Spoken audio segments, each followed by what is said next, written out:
بسم اللہ الرحمن الرحیم. صدر صاحب، میں ہمیشہ صدور سے دفتر لکھتا تو معزز خواتین و حضرات، السلام علیکم. میں نے پہلے سیشن میں نے بات کی تاکہ میں دوبارہ آپ کو زحمت نہ دوں، تو اس لیے بہتر یہ ہے جیسے میں نے سمجھا کہ میں نے اپنا مضمون لکھا اور مختصر بھی کیا، لیکن اس کے باوجود میں بہتر سمجھتا ہوں کہ انشاءاللہ جب چھپ جائے گا تو آپ لوگ پڑھیں گے، اور ضرور میں سب کے واٹس ایپ پر میں بھیجوا سکتا ہوں، لیکن اہم بات کی طرف میں اشارہ کرنا چاہتا ہوں 1-2 منٹ میں. یہ خاص طور سے یہ ہمارے طالب علموں کے لیے. آپ لوگوں نے سنا مثلا جہاد سے متعلق، میرے مقالے کا موضوع عربی رزمیہ شاعری اور قوم کی شناخت. اجازت ہے کہ میں 4 منٹ لے لوں؟ ٹھیک. جیسا کہ آپ کو سب کو معلوم ہے کہ زمانے جاہلیت میں موجود قبیلوں میں اگر کوئی اچھا شاعر پیدا ہوتا تو وہ بہت خوشیاں مناتے، کیونکہ یہ چیز ان کے لیے باعث فخر و مسرت ہوتی، اور شاعر اپنے حسب و نسب کا دفاع کرتا ہے اور ان کی خوبیاں اور کارنامے بیان کرتا. چنانچہ اس زمانے میں ہر قبیلے کے کچھ ایسے شعراء تھے جو اس کا دفاع کرتے اور دوسرے قبیلوں کے سامنے اس کی خوبیاں اور برائیاں بیان کرتے، اور اس طرح شعر و شاعری عربوں اور ان کی زندگی کی تاریخ بنی گئی. لہٰذا اگر زمانے جاہلیت کے لیے لوگوں کے بارے میں کچھ معلوم کرنا چاہیں تو ان کے اشعار پڑھیں، وہ چیز یقینی طور پر بتا دیں گے. اسی وجہ سے کہا گیا ہے شعر عربوں کی فائل ہے. اسلام کے پہلے عہد میں شاعری اسلام اور پیغمبر اسلام صلی اللہ علیہ وسلم کا دفاع کر رہی تھی، اور عربوں کی پوری تاریخ گواہ ہے کہ اشعار نے ایسے بڑے بڑے واقعات ریکارڈ کیے جن کا تذکرہ صرف اشعار میں ہی ملتا ہے. گویا یہی اشعار ان واقعات کی تاریخی فائل ہیں. مثال کے طور پر زمانہ جاہلیت میں عربوں کی شب و روز، اس میں پیش آمدہ واقعات، ان کے نتائج، عربوں کا ماحول، ان کے آپسی سیاسی اور اقتصادی تعلقات، اور اس وقت ان کے پڑوسی ملکوں کے ساتھ ان کے اقتصادی اور سیاسی تعلقات وغیرہ جیسی چیزوں کا ذکر صرف اور صرف اشعار ہی میں ملتا ہے. اور نابغہ زبیانی، حسان بن ثابت اور نعمان بن منذر وغیرہ کے اشعار اس کی واضح مثالیں ہیں. زمانہ قدیم سے ہی عربوں کے نزدیک شعر و شاعری کی بڑی قدر و قیمت چلی آ رہی ہے، خصوصاً قبیلوں، ان کی تاریخ، ان کی بہادریوں، دشمنوں پر ان کے غلبوں اور ان کے شہسواروں کی طاقت و قوت اور بہادری بیان کرنے میں شعر و شاعری کا بڑا کردار تھا. اور شاعری کی اس قسم کو ملحمہ یا جنگی داستان کہتے ہیں.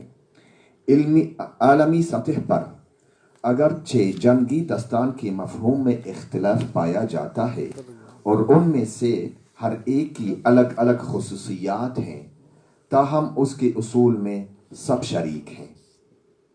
جنگی داستان کی بعض خصوصیات یہ ہیں: اکثر و بیشتر اس کا تعلق جنگ اور اس سے متعلق واقعات سے ہوتا ہے، اور یوں اس کا محور بہادری ہوتی ہے. اس میں حقیقت و خیال اور گھڑے ہوئے قصوں، کہانیوں اور خرافات کا امتزاج ہوتا ہے. اور ان خصوصیات کو اس ایک لفظ شناخت میں جمع کیا جا سکتا ہے، کیونکہ رزمی شاعر اپنی شناخت اور اپنے قبیلے کی شناخت بیان کرنے کے لیے تمام تر فن استعمال کرتا ہے۔ مثال کے طور پر تغلبی شاعر امر یاد زندہ رکھنے کے لیے اس پر فخر کرتے ہوئے اپنے معلقے میں اشعار لکھے۔ البتہ میں چھوڑ دیتا ہوں یہ اشعار وغیرہ۔ عرصے تک عربی زبان میں لکھے جانے والے رزمیہ اشعار مختصر رہے، وہ دیگر زبانوں میں لکھے جانے والے رزمیہ اشعار کی طرح بڑے اور لمبے نہ ہوتے۔ پھر جدید دور میں عربوں نے ایسے متعدد رزمیہ اشعار لکھے جن میں انہوں نے اپنی عربی، اسلامی، قومی اور تاریخی شناخت کا اظہار کیا، اور ان میں سیاسی واقعات، عربوں کی تاریخ اور آزادی کی عربی تحریکوں کا ذکر کیا۔ علاوہ ازیں نبی کریم حضرت محمد صلی اللہ علیہ وسلم کی سیرت پاک بھی بیان کی۔ رزمیہ نظموں معاصر دور میں سب سے پہلے جس نے لمبے عربی رزمیہ نظمیں لکھنے کی راہ ہموار کی وہ شاعر احمد محرم ہیں، جنہوں نے عظمت اسلام کے عنوان سے نظم لکھی۔ انہوں نے اپنی اس نظم میں ایسی عربی اور اسلامی شناخت کا تعارف کرایا جو محبت اور اعتدال پسندی سے لبریز تھی، اور اپنی عظمتوں، شاندار کاموں اور موروثی خوبیوں یعنی روایت پر فخر کرتی تھی۔ شاعر احمد محرم نے 3000 اشعار پر مشتمل عظمت اسلام نامی رزمیہ نظم میں سیرت نبوی صلی اللہ علیہ وسلم ذکر کر کے اسلامی بہادری کی شاندار تصویر کشی کی ہے، اور واقعات، غزوات اور جنگوں کا ذکر تسلسل سے کیا ہے، اور وہم و خیال اور بناوٹی واقعات سے دور ہو کر حقائق کی عکاسی کی ہے۔ اور میں سمجھتا ہوں کہ یہ اہم بات ہے یا اہم خصوصیت ہے۔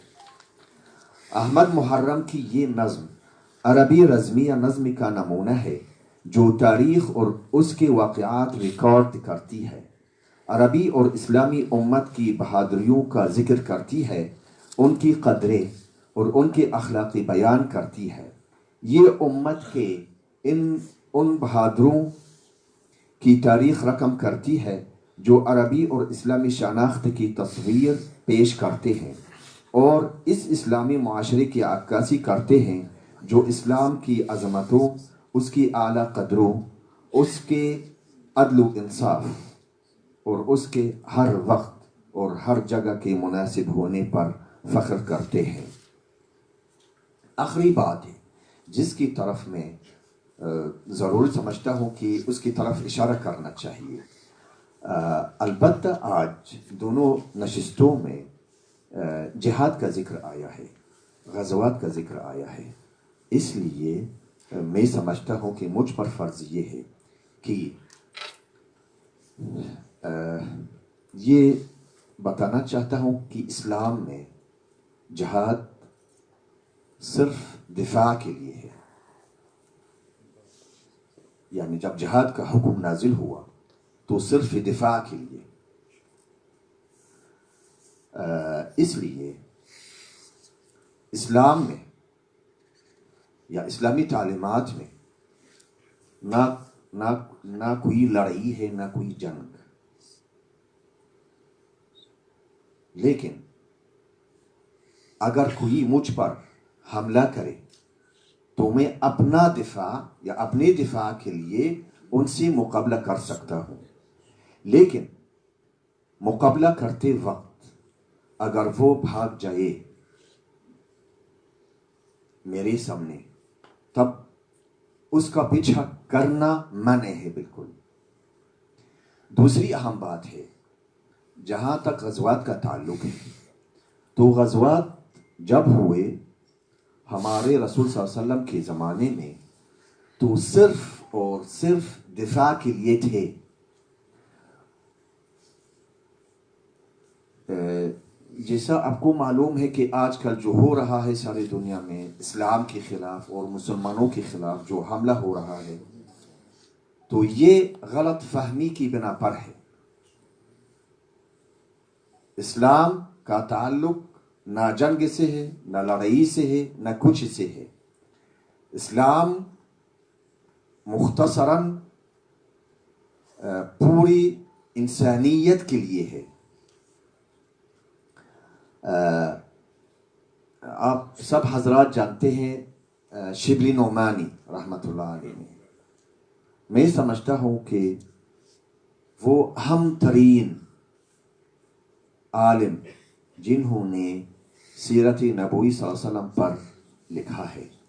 ان کی کتاب سیرت النبی صلی اللہ علیہ وسلم، میں سمجھتا ہوں کہ یہ اس کتاب کا مقابلہ اور کسی زبان میں نہیں ہے. کیوں؟ کیونکہ انہوں نے جب غزوات سے متعلق لکھا تو غزوات کے اسباب پر بہت زور دیا. حالانکہ جب ہم لوگوں نے لکھا، یعنی جب ہم عرب لوگوں نے لکھا غزوات سے متعلق، تو ڈائریکٹ غزوات کے بارے میں لکھنے لگے اور اسباب پر زیادہ تفصیل نہیں لکھا. تو اس لیے ہم لوگوں نے شبلی نعمانی سے، یعنی آپ لوگوں سے، یہ اسلوب اور یہ منہاج سیکھا ہے شبلی نعمانی رحمۃ اللہ علیہ سے. بہت بہت شکریہ آپ کا. السلام علیکم.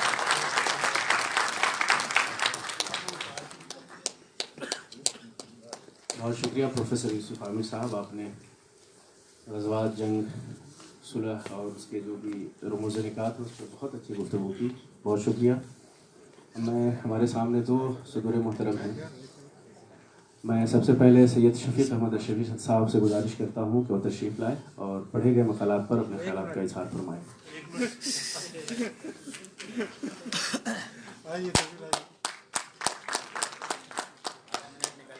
نشست تشریف فرما حضرات اور دوستوں، ورلڈ اردو ایسوسی ایشن کے روح رواں پروفیسر خواجہ اکرام صاحب کا حکم ہے کہ ایک میں پھر یہی کہوں گا نہیں، ارے ان کے آپ یہاں صدارت کر رہے ہیں ان کی وجہ سے اس کو ماننا پڑے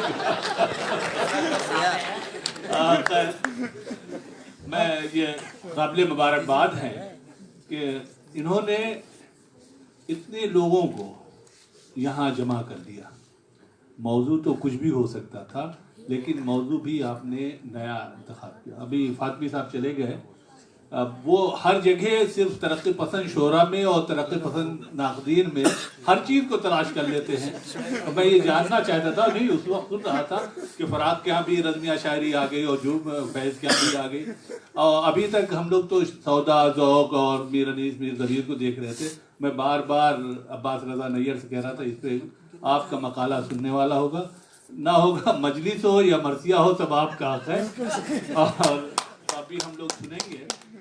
میں اس لیے اور خواجہ صاحب کو، صرف خواجہ صاحب اور ان کی ٹیم کو مبارکباد دینا چاہتا ہوں کہ یہیں پہ 2 بین الاقوامی سیمینار کا اعلان ہو چکا ہے. ورلڈ اردو ایسوسی ایشن، ایک تو سو رہے تھے حضرت بغیر کھل گئی، آپ کو یاد دلا رہا ہوں، پروفیسر شہاب عنایت ولی اور وائس چانسلر پروفیسر یوسف عامر صاحب نے، دونوں نے اعلان کیا. ہم لوگ امید اس لیے کرتے ہیں کہ ہم بھی اس کا حصہ بنیں گے ضرور. اور میں ان جتنے منتظمین ہیں، ان کا خواجہ صاحب کے طلباء، ان کے اور رفقا اور جو سامعین ہیں، سب کو مبارکباد دیتا ہوں. تبصرہ میں چھوڑتا ہوں پروفیسر ابن کنول صاحب کے حصے میں کہ یہ صدارتی کلمات جو ہیں یہ کہیں گے. وجہ کیا ہے، صلح اور رزمیہ شاعری میں بات ہو رہی ہے تو صلح کرنا بہتر ہے. میں اپنی جگہ جاتا ہوں. بہت بہت شکریہ. بہت شکریہ، بہت شکریہ سر، بہت جامع اور مختصر. اور میں بڑے ہی ادب و احترام کے ساتھ استاد اساتذہ ممتاز افسانہ نگار پروفیسر ابن کنول صاحب سے درخواست کروں گا کہ وہ تشریف لائے اور مقالے پہ اپنا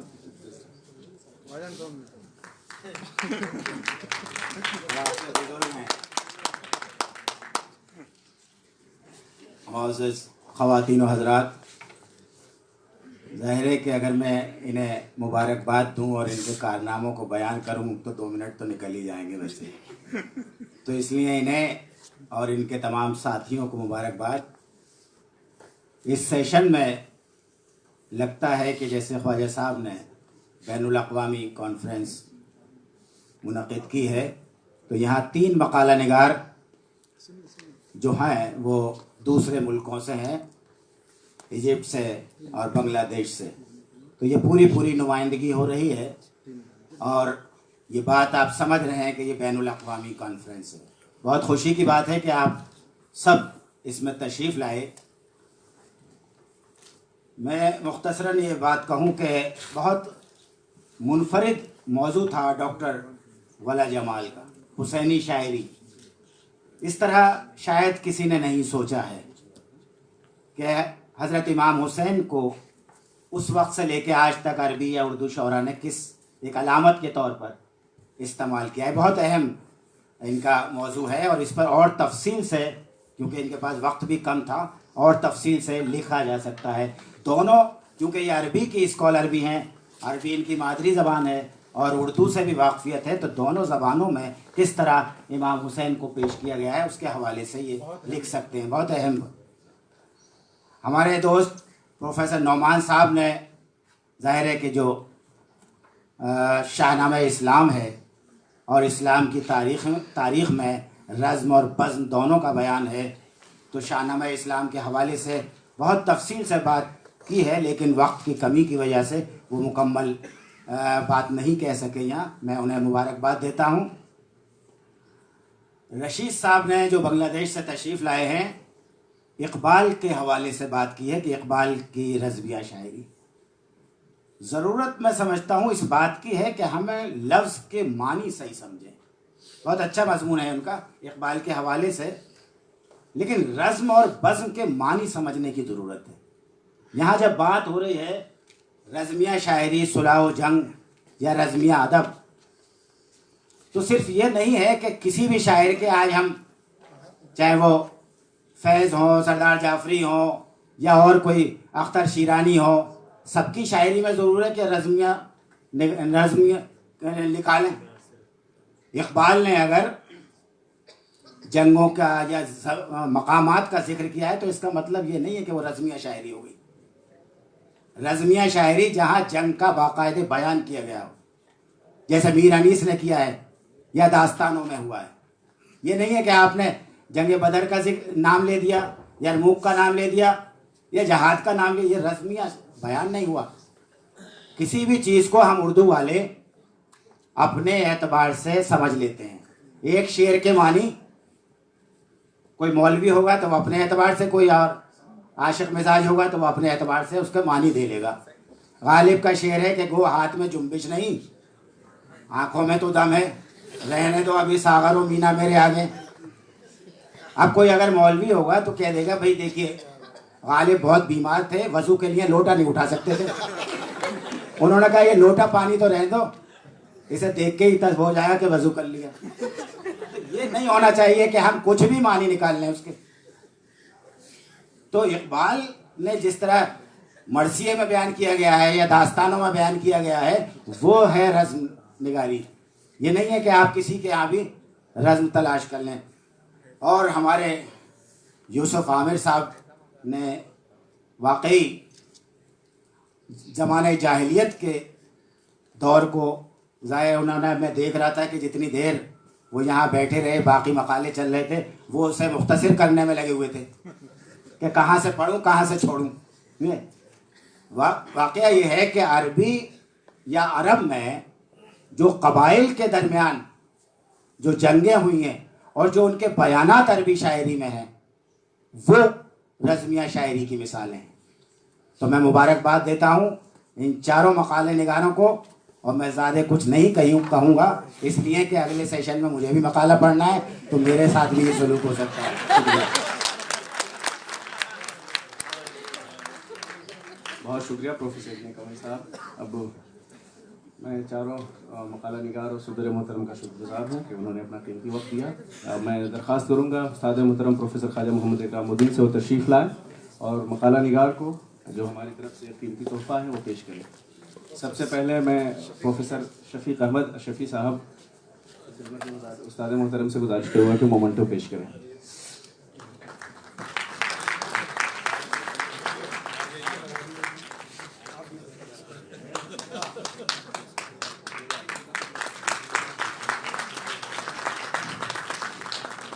میں درخواست کروں گا پروفیسر ابن کمل کے لیے پروفیسر خواجہ اکرام الدین صاحب مومنٹو پیش کریں.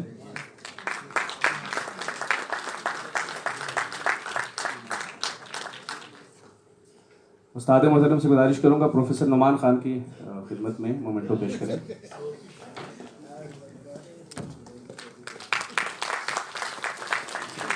بہت شکریہ سر. ایک چھوٹا سا وقفہ ہے, چائے کے بعد آپ لوگ جلد تشریف لائیں. ہم 10 منٹ کے بعد پھر دوسری نشست کا اعلان کریں گے. 10 منٹ کے لیے چائے کا وقفہ ہے, چائے یہیں پہ ہے. تو براہ کرم جتنی جلد ہو چائے باہر ہی پینا ہے, اندر لے کے کپ نہ آئے اور فوراً آ جائیں تاکہ تیسری نشست شروع ہو جائے.